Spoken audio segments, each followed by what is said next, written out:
Assalamualaikum sahabat seiman, apa kabar?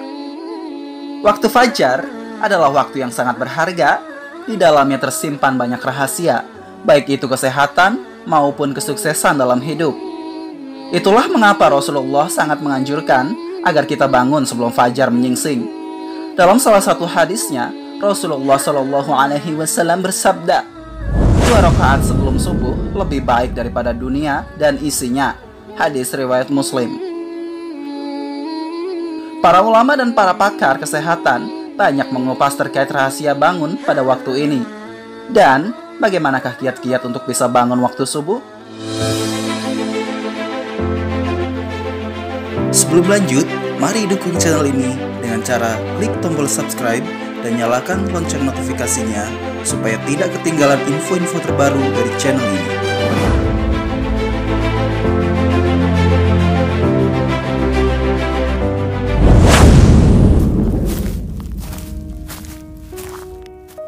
Dalam hal ini, kita masih saja sulit untuk bangun subuh. Apakah seperti yang pernah disabdakan oleh Rasulullah, mereka yang sulit bangun subuh, telinganya dikencingi oleh setan?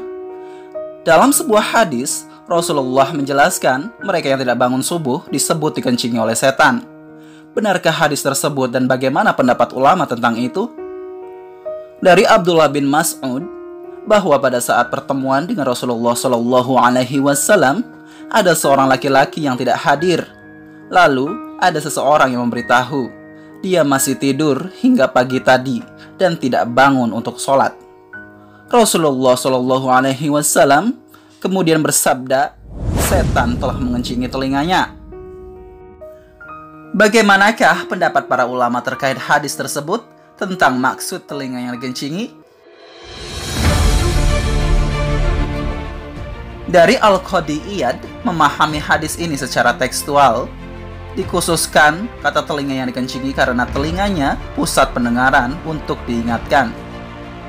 Dari Al-Qurtubi dan beberapa ulama lain mengatakan bahwa tidak ada salahnya mengartikan seperti itu, karena memang telah terbukti bahwa setan makan, minum, dan kawin, sehingga tidak ada larangan untuk mengatakan bahwa setan pun kencing. Jika menurut At-Tayyibi mengatakan dalam hadis tersebut, telinga disebut secara khusus karena telinga merupakan pintu kemudahan dimasuki setan dan tercepat mengantarkannya hingga urat nadi, sehingga menimbulkan kemalasan di seluruh tubuh. Dan yang terakhir, menurut Syekh Muhammad bin Shalih Al-Utsaimin berpendapat ini menunjukkan jeleknya orang yang tidak bangun subuh sampai-sampai dikencingi oleh setan.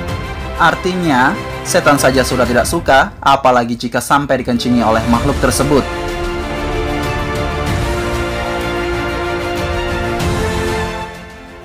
Dari berbagai pendapat tersebut, kita dapat simpulkan bahwa bangun subuh merupakan sebuah keharusan bagi kita dan sebagai bukti ketaatan kita terhadap Allah Subhanahu wa Ta'ala. Mereka yang masih sulit bangun subuh bisa jadi telinganya dikencingi oleh setan, sehingga tidak mampu mendengar azan dan menimbulkan kemalasan.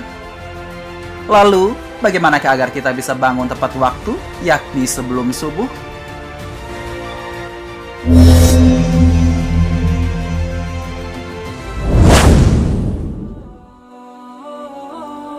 Satu, yakinkan dan tekadkan dalam diri yang kuat bahwa kita akan bangun sebelum subuh.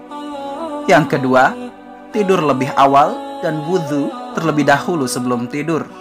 Dan yang ketiga, membaca doa agar bisa bangun sebelum subuh, yaitu doanya, Allahumma bihaqi hajihil ayatis syarifati aikizni fi wakti kaza wa kaza fa inna ruhi biyadika wa anta tatawafal anfusakina mautiha walatilam tamut fi manamiha Allahumma ja'alni mimman yuzkuruka fatajkuruni wa astaghfiruka fatagfiruli innaka taf'alu ma takharu wa tahkumu ma turidu. Yang artinya, ya Allah, dengan kebenaran ayat yang mulia ini, bangunkanlah aku di waktu ini. Sesungguhnya ruhku ada di genggamanmu. Engkau mewafatkan jiwa saat matinya dan yang tidak mati pada waktu tidurnya. Ya Allah, jadikanlah aku bagian dari orang yang mengingat-Mu dan Engkau mengingatku, dan aku memohon ampunan kepadamu dan Engkau mengampuni aku. Sesungguhnya Engkau berbuat sesuatu yang Engkau pilih dan menetapkan sesuatu yang Engkau inginkan.